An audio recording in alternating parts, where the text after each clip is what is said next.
entities get shaped by their first environments. Welcome. Today's doodle was based on the word diligent. And for this peculiar doodle, we are coming back to the slug creature and to the new entity, the new species, the new being that will get born from one of its bubble eggs. But first of all, let's begin with one of the pathways that led me to this peculiar scene. This pathway is called the nap, and it states that entities seek balance in the pace of change.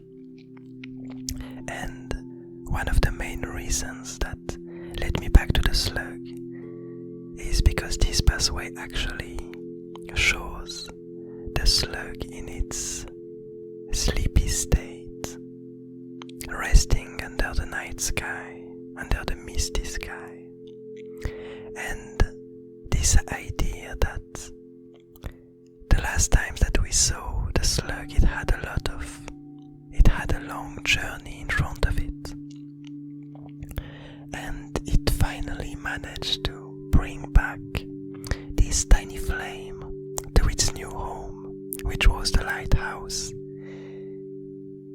in which we discovered another slug creature, another one of its species, a really old and wise one. We discovered, or we theorized, a lot about the slugs and how they behave, what their life cycle is, how they communicate with each other, and a lot of other elements. And basically we ended up on the fact that their life cycle is based on this idea that each of the pebble eggs that are on their back end up hatching one after the other.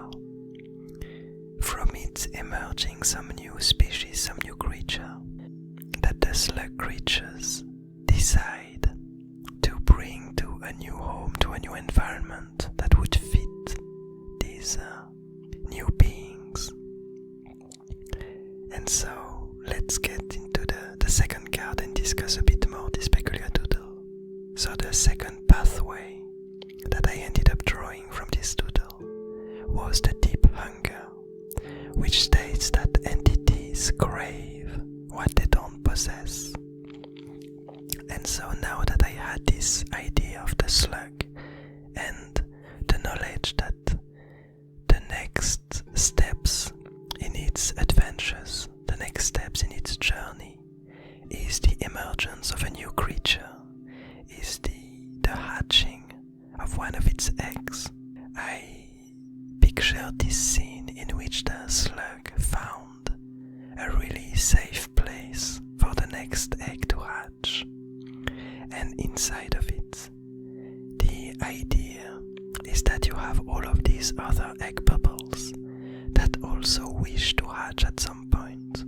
And linked with this pathway that once again states that entities crave what they don't possess, I pictured all of these other egg sacs trying to reach out and trying to warm up this future newborn, this new creature, desperately trying to reach it, craving for its ability to get born and to come to existence in the abyss garden, as if all of these egg bubbles wished to soon be born, and in the meantime provide energy to this new creature as they wish that the other egg bubbles would do when they will need to be born.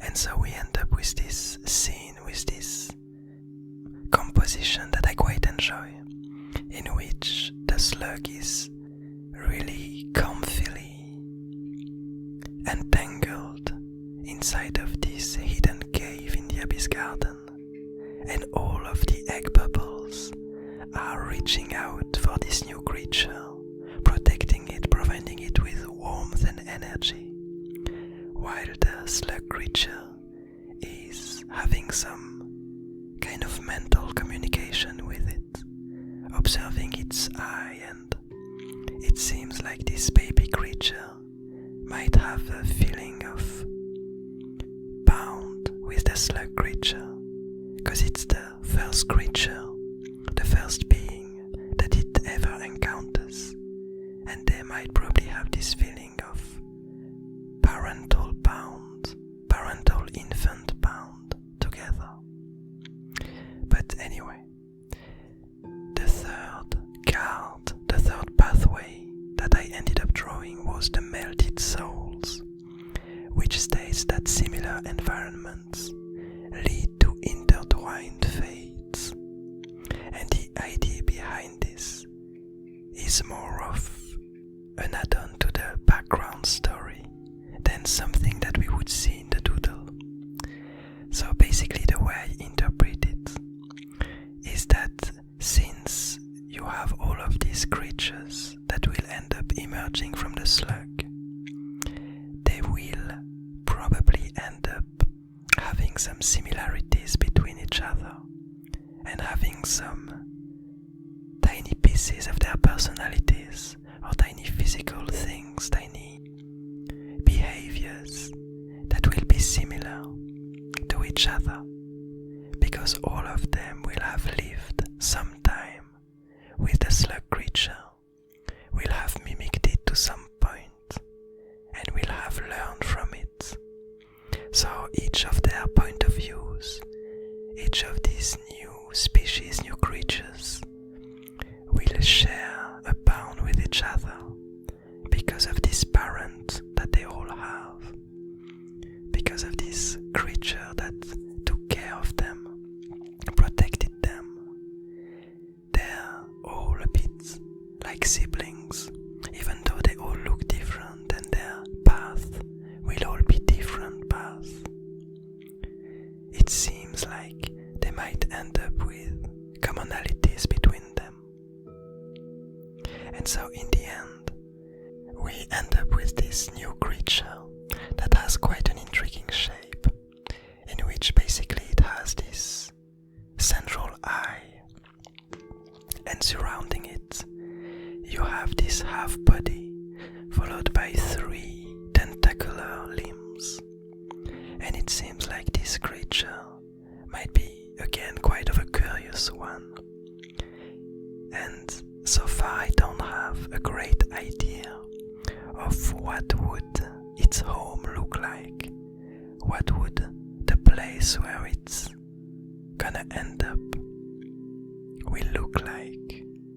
My first initial idea, my first initial intuition is that it might be a creature that might need a lot of moisture, a lot of wateriness around it to survive, and it might need to have some shelter around it, because it's a species that we haven't seen before. It's a creature that, once again, is quite of a watery creature, basically something that we discovered, that we saw, is that the first being that emerged from the slug was this tiny octopus, which was also a really watery creature, and the slug ended up trading it for the little flame. So the little flame didn't emerge from the slug creature, which means that we are not actually sure if this creature will end up finding a home because of the slug, or if, like the tiny octopus, it might end up being given away along the path. I'm guessing that, in a sense, the tiny octopus did find a home in the mergers. It did find its own place. And so I'm guessing that this new character will indeed carry along with the slug creature for quite some time before finding the perfect place for its future adventures. But anyway, in the meantime, I hope you enjoyed this doodle. I'm quite fond of it. I think it might be one of my favorite of the last few 12 doodles, 10-12 doodles. always enjoy when I am able to add on to the story of the slug creature. It's definitely my favorite character wandering in the Abyss Garden. But anyway, so I hope you enjoyed this doodle. I hope you enjoyed the lore behind it. That's starting to slowly emerge behind these characters. I hope you're having a nice day, a nice evening, a nice morning, and I'll see you tomorrow.